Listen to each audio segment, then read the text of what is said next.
The courtroom lights felt hotter than usual that morning, the kind of heat that made lies sweat faster than truth. Judge Judy sat at the bench, her sharp gaze cutting through the heavy silence, as if she could already sense the chaos hiding behind the case file labeled Davis versus Bureau Construction. In front of her stood two figures locked in a battle of blame. Ms. Davis, a determined homeowner who looked tired of excuses, and Mr. Bureau, a gruff middle-aged contractor, arms crossed and scowl fixed like cement. Beside him was his 33-year-old son, Michael, who looked nervous, defensive, and just a little too sure of himself. It was a renovation story that had begun with fresh paint and promises, and ended with cracked ceilings, misplaced pipes, and a locked toolbox ransom. "Mr. Bureau," Judge Judy began, her tone cool but commanding. "You can uncross your arms. You look like a man trying to hide something." Michael's smirk faded as he straightened. "Yes, ma'am." She looked at him, then back to the plaintiff. "Ms. Davis, you claim you stopped the renovation job because of poor workmanship and attitude, correct?" "Yes, Your Honor," Ms. Davis said firmly. "But I didn't stop the job immediately. I stopped the workers. I asked them to step outside because I wanted to speak to their boss." Judge Judy leaned forward. "And who was the boss?" "His father, Mr. Bureau," she said, pointing at the older man who exhaled loudly. I'd already spoken to him multiple times. I told him I didn't hire inexperienced kids. I hired professionals. I asked him, "Can you come work on this yourself?" And he said no. I asked, "Can you at least send 2 qualified workers to finish?" He said it would take 3 to 4 weeks. I told him I didn't have that kind of time, so I ended it. Judge Judy nodded slowly. "So, you stopped the job because you were out of patience and time. Makes sense." Then she turned toward the defense. "Mr. Bureau, your son here looks like he might be about to argue with me. And I'll tell you right now, I can already see what your client was up against." The courtroom chuckled. Michael blinked, unsure whether to respond or stay silent. Ms. Davis interjected, "And when I confronted him, do you know what he said to me, Your Honor? He said, 'Oh, I'm sorry you're so perfect that you've never made a mistake in your life.'" Judge Judy's eyebrows arched. "You said that?" Michael stammered. Well, maybe not like that." She smiled tightly. "You said it to me 5 minutes ago, young man." "You're not exactly covering yourself in glory," Ms. Davis continued, her voice trembling slightly from built-up frustration.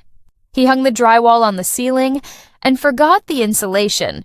When I pointed it out, he unscrewed everything and stuffed it back in. It wasn't professional work.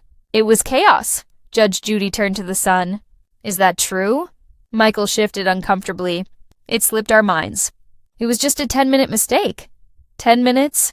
Judy said, her voice rising. "You wasted a day and a half of labor. That's not a mistake. That's negligence." The father tried to interrupt. "He was working under me, Judge. I was the general contractor who wasn't there," Judy snapped. "You sent your inexperienced son and a helper named Joe. How long had Joe been working for you?" "About a month. And where is Joe now?" "He doesn't work with us anymore," Judy S-marked. "I can't imagine why." Ms. Davis raised her hands. "Exactly. They were wandering around my backyard one morning, and when I asked what they were doing, Michael said he was looking for a water spigot. When I asked why he didn't just ask me, his father later came by and said, 'What, you think we're gonna steal something? We've got more money than you.'" The courtroom gasped. Judge Judy's eyes widened. "He said that to you?" "Yes, Your Honor." She turned to the older man. "Did you?" Mr. Bureau shrugged. "Maybe I said something like that, jokingly." "Jokingly," Judy repeated, leaning forward. "You insulted your client in her own home, where you were being paid to work? And you call that joking?" "I'd have thrown you out that second." The air thickened. Ms. Davis continued. "After that, the job just went downhill. They spent days redoing mistakes. Then they built a wall for a new washer and dryer setup, but the pipes were sticking out of the wall, and when I asked why, they told me it was part of the design. The pipes were cemented and wrong. They can't even be fixed now without tearing the floor apart." Judge Judy turned sharply. "Michael, did you cement the pipes yourself?" "Yes, ma'am." And they're sticking out of the wall? No, ma'am.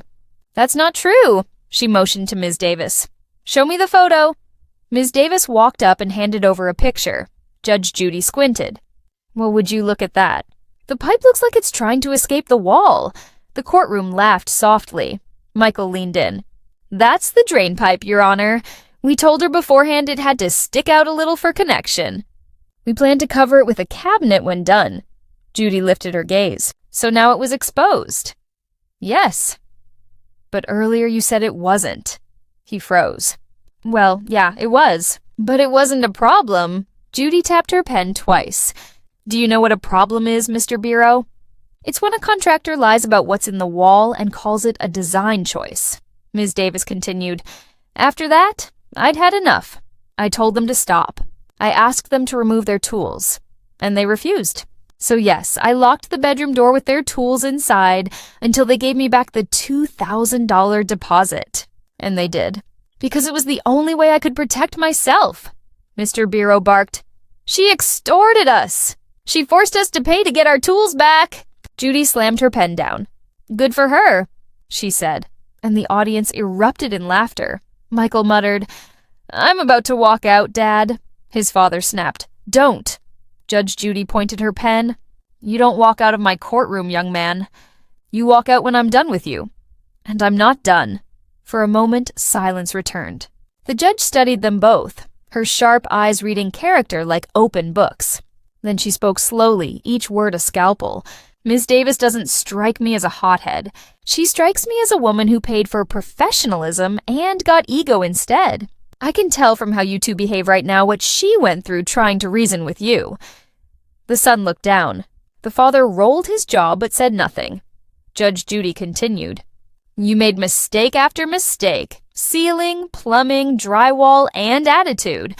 And instead of fixing them, you fought her. You call yourself a general contractor, but you weren't even there. You sent amateurs to do a professional's job. When someone hires you, they're not paying for excuses. They're paying for results. She turned to Ms. Davis.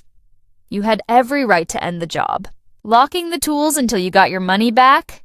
That's called protecting yourself from thieves of time and trust. Then, with a slow, deliberate motion, Judge Judy closed her file. Here's what I believe. You didn't fire them for one mistake. You fired them for a pattern of arrogance, incompetence, and disrespect. Judgment for the plaintiff, $3,500 plus court costs. The gavel came down like thunder. As the courtroom emptied, Ms. Davis breathed out, finally free of months of noise and frustration. I just wanted my home fixed, she said quietly. Instead, I got a lesson about who to trust. Outside the courthouse, a camera caught her walking into the sunlight, the kind that hits after a storm finally passes. In the background, Mr. Bureau muttered angrily to his son, but no one cared. The truth had been spoken, and it echoed louder than any hammer or drill. In every job, integrity builds faster than hands can. You can repair walls, but not broken trust. A true professional fixes problems, not excuses. As Judge Judy says, when you lie about your mistakes, you don't just ruin the work, you ruin your reputation.